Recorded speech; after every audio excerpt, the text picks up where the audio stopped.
Alors, que faut-il retenir? Martin Ødegaard s'est blessé face à Nottingham et son absence représente une perte énorme. Arsenal traverse une période critique avec une série de blessures qui menacent ses ambitions. L'avenir dépendra de la durée de son indisponibilité et de la capacité d'Arteta à trouver des solutions. Les Gunners ont montré qu'ils pouvaient rivaliser avec Manchester City.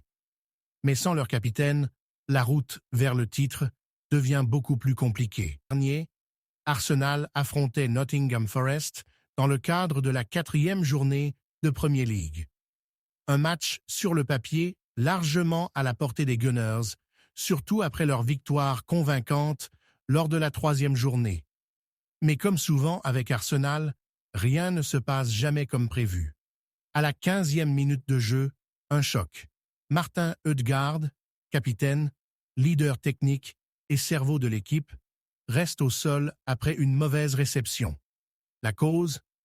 Un duel entre Jurrien Timber et Morgan Gibbs-White qui a déséquilibré le Norvégien. Résultat, une chute, une douleur visible et un stade qui retient son souffle. Les images sont claires.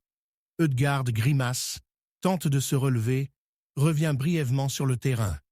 Mais quelques instants plus tard, il doit céder sa place à Ethan Nwaneri, le jeune prodige de 17 ans.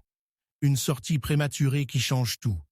Non seulement pour le match, mais potentiellement pour la saison d'Arsenal. Le remplaçant d'Ødegaard, face à Nottingham, n'était autre que Ethan Nwaneri, le plus jeune joueur de l'histoire, à avoir disputé un match de Premier League, 15 ans et 181 jours en 2022.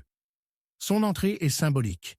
Arsenal mise sur sa jeunesse, sur la formation, mais est-ce vraiment le bon moment pour lancer un adolescent dans une équipe qui vise le titre? Le risque est énorme. Trop de pression, trop vite, et un talent peut être brisé. Mais d'un autre côté, si Nwaneri parvient à saisir cette opportunité, il pourrait devenir l'une des révélations de la saison. Sur les réseaux sociaux, les réactions ont été immédiates. Certains accusent Arteta de trop tirer sur ses cadres. D'autres s'en prennent à la malchance chronique du club. Beaucoup pointent du doigt l'arbitrage, estimant que le tacle de Timber sur Gibbs-White aurait dû être sanctionné.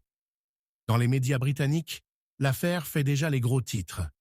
Another injury blow for Arsenal, pouvait-on lire sur les réseaux officiels de la Premier League. Cette blessure dépasse le cadre d'Arsenal. Pourquoi? Parce que Ødegaard est l'un des joueurs les plus médiatisés et les plus suivis en Angleterre. Pour les diffuseurs, son absence rend les affiches moins attractives. Pour la course au titre, cela offre un avantage direct à Manchester City et Liverpool. Pour la sélection norvégienne, c'est aussi un coup dur, et c'est là que l'inquiétude des qualifications devient encore plus grande à l'Euro 2024. Ødegaard n'est pas le premier cadre touché cette saison. Arsenal fait face à une véritable hécatombe. Gabriel Jesus, blessé au genou en préparation. Kai Havertz, problème musculaire récurrent. William Saliba, gêne physique. Bukayo Saka, douleurs chroniques liées à la fatigue. Thomas Partey, absent plusieurs semaines.